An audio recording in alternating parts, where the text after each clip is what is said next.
मैं हूं सुनीता शर्मा और आप सब देख रहे हैं मेरे चैनल ड्रीम वीक 1695। और आज हम करने वाले हैं आपके पार्टनर की करंट फीलिंग्स पर रीडिंग। आज हम देखेंगे कि आपका पार्टनर आपके लिए कैसा फील कर रहा है, क्या फील कर रहा है, उन्होंने दिन भर आपके बारे में क्या सोचा, क्या उनके थॉट्स रहे, क्या उनके दिमाग में चला, और रात को अकेले में भी वो क्या सोचेंगे, तो हम जानने की कोशिश करेंगे। Let's see.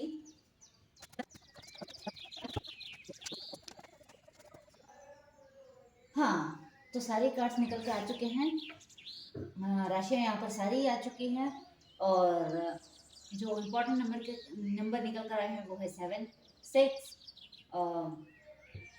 9, 7, 6, 10, 8, 6 और 3, 8। तो यहाँ पर 6, 7 और 8 ये तीनों नंबर काफ़ी निकल कर आए हैं एक साथ, मतलब डबल डबल निकल कर आए हैं। तो यहाँ पर ऐसा लग रहा है कि आई कैन फील कि ये नंबर ये बता रहे हैं कि अब ना आपके रिश्ते में ग्रोथ होगी, क्योंकि 6, 7, 8 तीनों निकल के आए हैं, मतलब धीरे धीरे बढ़ती जा रही है संख्या। तो यहाँ पर मुझे क्या नजर आ रहा है, यहाँ पर मुझे सबसे पहले यह नजर आ रहा है कि आपके पार्टनर ना समझ चुके हैं कि आप अपने हिस्से की मेहनत कर चुके हो, और अब आप फ्रूट का इंतजार कर रहे हो। अब आपको ना उनको ऐसा फील हो चुका है, वो समझ चुके हैं कि आपको इस रिश्ते में जितने एफर्ट्स डालने थे, जितना आपको जो भी करना था आप कर चुके। अब आप कुछ नहीं करने वाले हो। अब अगर उनको एक नई शुरुआत चाहिए, और ये सिर्फ आपके बारे में, तो यहाँ पर वो सोच रहे हैं कि अ, आप है ना उनका इंतजार कर रहे हो। उनको पता है कि आप अपने हिस्से का प्यार दिखा चुके हो, अपने हिस्से की केयर दिखा चुके हो। आपको जितने इस रिश्ते में एफर्ट डालने थे आप डाल चुके हैं। अब आपने उनके ऊपर छोड़ दिया है कि अब तुम मुझे प्रूव करो कि तुम मुझे कितना चाहते हो या चाहती हो। तो ये चीज़ वो जानते हैं कि आपने अपनी तरफ से सारे एफर्ट्स लगा लिए, और अब आप उनके एफर्ट्स देखना चाहते हो, उनकी तरफ से एक नई शुरुआत चाहते हो। तो यहाँ पर आया है the lovers with 10 of swords, clarify कर रहा है। तो यहाँ पर क्या दिखा रहा है कि एक वक्त था जब आप दोनों एक दूसरे के साथ बहुत खुश थे, आप दोनों के बहुत ड्रीम्स थे कि आप दोनों एक साथ रहेंगे, शादी करेंगे, या आपकी फैमिली होगी, या आप दोनों, मतलब एक पॉजिटिव वाइब थी आप दोनों के मन में एक दूसरे को लेकर। लेकिन वक्त में कुछ ऐसा बदलाव आया, कुछ ऐसा हुआ जिसकी वजह से आप दोनों अलग हो गए, और एक दूसरे को लेकर काफी हर्ट हो, मत आप दोनों ही काफी, मतलब दुख झेल चुके हैं इस रिश्ते में। और यहाँ पर ऐसा लग रहा है कि वो है ना समझ चुके हैं कि अब अगर उनको एक नया सूरज उगाना है, इस रात के अंधेरे को अगर काटना है, तो वो ऐसे ही बैठे नहीं रह सकते। अगर उन्होंने एक्शन नहीं लिया, देखिए S of pentacles in reverse आया है, और क्वीन ऑफ कप्स क्लैरिफाई कर रही है। मतलब अगर वो ऑफर लेकर नहीं आते हैं, वो आपको सामने से ऑफर नहीं देते हैं, तो आप भी अपनी मतलब अपनी डिग्निटी के साथ समझौता नहीं करने वाले। आप एक क्वीन ऑफ कप्स की एनर्जी में हैं, आप उन्हें प्यार देने को तैयार हो, सब कुछ करने को तैयार, लेकिन कब, जब वो आपको सामने से ऑफर दे, जब वो आपकी कदर करे, आपको केयर दिखाए। अगर वो सामने से नहीं आते हैं, तो आप भी अपना कप अपने हाथ में पकड़े बैठे रहोगे। आप यहाँ से उठकर सामने से उन्हें ऑफर नहीं दोगे। आप उनको जानते हैं कि अब उन्हीं को आपके पास आना है, आप उनके पास नहीं आओगे। और वो एक नई शुरुआत करना चाहते हैं, लेकिन वो आप खुद को ट्रैप फील कर रहे हैं। वो ऐसा सोच रहे हैं कि मैं कैसे जाऊं, उनको शायद कोई रास्ता नहीं मिल रहा है। मे भी आप दोनों का कुछ ऐसा झगड़ा हुआ, या कुछ ऐसा हुआ जिसकी वजह से है ना उनमें हिम्मत नहीं हो रही है, या वो स्ट्रेंथ नहीं जुटा पा रहे हैं, या उनको कोई, मतलब कोई गाइड नहीं कर पा रहा है। कुछ ऐसा है जो, मतलब आज ना वो थोड़ी सी लोगों से हेल्प भी मांगते हुए नजर आ रहे हैं। वो ऐसा लग रहा है कि मे भी वो किसी से बात करें, उनको बताए कि वो आपके साथ एक नई शुरुआत चाहते हैं, और वो काफ़ी बर्डन फील कर रहे हैं। वो अपने मन का हाल उनके सामने खोल सकते हैं, उनको बता सकते हैं।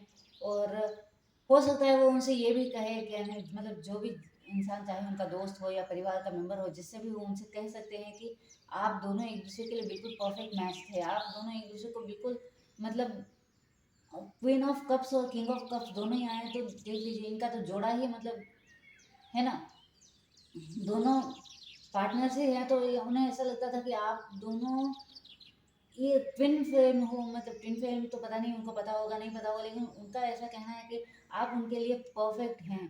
और अगर आप जो उनकी लाइफ में नहीं आए ना, तो वो किसी और से तो शादी डेफिनेटली नहीं करेंगे। ये बात वो किसी को कहते हुए नज़र आ रहे हैं उनको, वो किसी को साफ-साफ शब्दों में कह रहे हैं कि अगर आप उनकी लाइफ में नहीं आते हो, आपके साथ अगर उनकी एक नई शुरुआत नहीं होती है, तो वो किसी और से कभी शादी नहीं करेंगे। वो लाइफ टाइम सिंगल रहेंगे और आप ही से प्यार करते रहेंगे। जिस तरह आपने अपने हाथ में कप पकड़ा है, वो भी अपने हाथ में कप पकड़े बैठे रहेंगे, लेकिन वो अपना कप किसी और को नहीं देंगे, कभी नहीं देंगे। और वो अच्छी तरह से समझ चुके हैं कि अब अगर उन्हें कंप्लीशन चाहिए तो उन्हें सामने से आना ही होगा, उन्हें आपसे बात करनी ही होगी, और वो ऐसे हाथ पर हाथ धरे और नहीं बैठ सकते, उनको आना है। और अब उन्हें अंदर से कॉलिंग्स आ रही है, उनका मन कर रहा है कि मुझे जाना है, मैं और इंतज़ार नहीं करना चाहता या और इंतज़ार नहीं करना चाहती। जो भी है यहाँ पर साफ दिख रहा है कि अब वो एक्शन लेना चाहते हैं, अब वो छटपटा रहे हैं आपसे मिलने के लिए, वो आना चाहते हैं आपकी तरफ, बढ़ना चाहते हैं आपकी तरफ। वो जानते हैं कि वो कितने टॉक्सिक रहे हैं, उन्होंने आपको कितना हर्ट किया है, कितना आपका दिल दुखाया है, कितनी आपको मतलब कुछ ऐसा बोला है जिससे आपका दिल दुखा हो, कुछ भी हुआ हो, और काफ़ी टॉक्सिक बिहेवियर रखा उन्होंने आपकी तरफ। लेकिन अब वो आपको अच्छा ऑफर देना चाहते हैं और इसके लिए वो स्ट्रेंथ जुटा रहे हैं, हिम्मत जुटाते हुए नज़र आ रहे हैं। वो हिम्मत इकट्ठा कर रहे हैं कि मुझे अब मैंने अगर उसे हर्ट किया तो अब मुझे उसे फेस करना ही होगा, मुझे उसे बोलना होगा कि अ, देखो, जो होना था हो गया, मुझे माफ़ कर दो, या जो भी है। यहाँ पर ऐसा दिख रहा है कि वो आपको सॉरी बोल सकते हैं, वो हो सकता है कि आपको आके बताएं कि वो क्या फील करते हैं आपके लिए, और इसके लिए वो हिम्मत जुटाते हुए नज़र आ रहे हैं। वो समझ चुके हैं कि आपकी लाइफ मतलब उनकी लाइफ में आपकी क्या वर्थ है, क्या प्लेस है, ठीक है। और देखते हैं कि उनकी तरफ से आपके लिए लव मैसेजेस क्या हैं। I hope one day you can forgive me. देख लीजिए, अभी मैंने कहा था वो आपसे माफ़ी मांगते हुए नजर आ रहे हैं, वो आपको सॉरी बोल रहे हैं, बोलने आ सकते हैं। तो वो यही इस वक्त वो यही सोच रहे हैं कि काश आओ, जब वो आपको आपसे माफ़ी मांगे तो आप उन्हें माफ़ कर दो।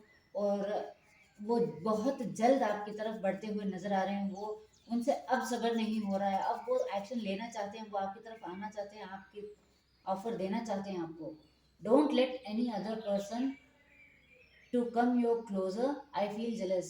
वो आपसे कहना चाहते हैं कि प्लीज़ मेरा इंतज़ार करना, किसी और को अपने पास मत आने देना, मुझसे बर्दाश्त नहीं होगा। उन्हें जेलसी फील होती है अगर कोई और आपकी तरफ आ गया तो। I keep my distance because this emotions scares me. मे भी आपने उन्हें इतना मतलब ओ, हो सकता है उनका कोई ट्रॉमा रहा हो सकता है आपसे पहले उनकी लाइफ में कोई रहा हो जिसने उनके इमोशंस का फ़ायदा उठाया, और इसीलिए उन्होंने आपसे एक डिस्टेंस मेंटेन रखा था कि वो फिर से आपसे इमोशनली कनेक्ट नहीं होना चाहते। वो नहीं चाहते थे कि जो पिछली बार हुआ इस बार भी हो, इसलिए उन्होंने आपसे एक डिस्टेंस मेंटेन कर लिया था। लेकिन अब आएंगे, अब वो डिस्टेंस मेंटेन नहीं करेंगे। I hide my feelings but my heart beats secretly belongs to you. वो आपसे अपनी फीलिंग्स अभी तक छुपाए बैठे हैं, लेकिन अंदर ही अंदर उनका दिल आपके लिए धड़कता है। I scare to face you. जो निकल कर आया भी है वो हिम्मत जुटा रहे हैं, उन्हें डर लगता है आपको फेस करने में, और लगेगा भी क्यों नहीं, इतना हर्ट किया है आपको, 3 ऑफ 4 की एनर्जी दी है, तो अब डर तो लगना ही है। My pride stops me from reaching out to you. कहीं ना कहीं वो अहम भी है कि मैं कैसे जाऊँ, वो मुझे पता नहीं क्या बोल दे, मेरी इंसल्ट कर दे, मैं कैसे फेस करूँगा। तो हो सकता है कि उन्हें इसी बात का डर है कि आप उन्हें कैसे ट्रीट करेंगे, तो आपके ट्रीट करने के तरीके से उन्हें थोड़ा डर लग रहा है। I am obsessed with your physical appearance. Lovers का कार्ड आया हो और ये कार्ड ना है, ये तो पॉसिबल ही नहीं था। यहाँ पर आया है कि वो आपकी फिजिकल अपीयरेंस को मतलब आपके साथ बिताया हुआ टाइम मिस कर रहे हो सकते हैं। हो सकता है कि आपने कोई रिसेंटली फ़ोटो डाली है, उसे देखकर वो थोड़ा मतलब आपकी तरफ अट्रैक्ट फील करें, लेकिन कुल मिलाकर वो आपसे ऑब्सेस्ड फील कर रहे हैं। उनके मन में मतलब आपके साथ रहने के थॉट्स हैं।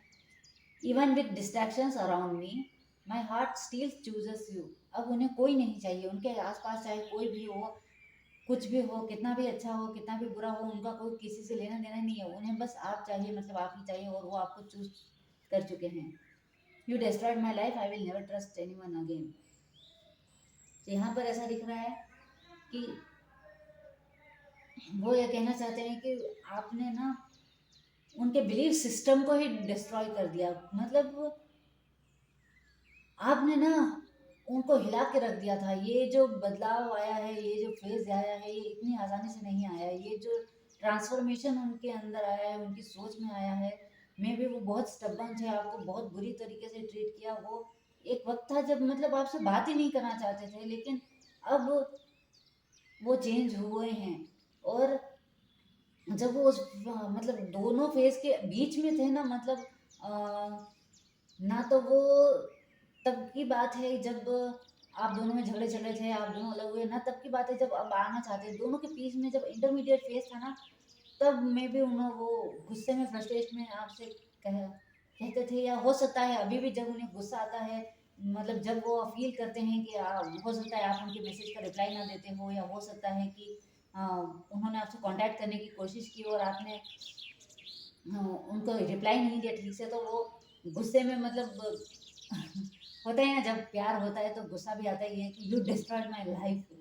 तो जब मुझसे बात नहीं करनी थी तो मुझसे प्यार क्यों किया, या मेरे मन में फीलिंग्स क्यों जगाई। तो यहाँ पे थोड़ा, अगर आप उनके मैसेज का रिप्लाई नहीं देंगे तो वो आपको डांटते हुए भी नज़र आ रहे हैं। वो थोड़ा फ्रस्ट्रेट हो जाएंगे कि आपने उन्हें रिप्लाई क्यों नहीं दिया। I am afraid our paths will never meet again. उनको डर भी है कि पता नहीं आप उन्हें माफ़ करोगे नहीं करोगे, कहीं ऐसा ना हो कि आप उन्हें हमेशा के लिए छोड़ के चले जाओ।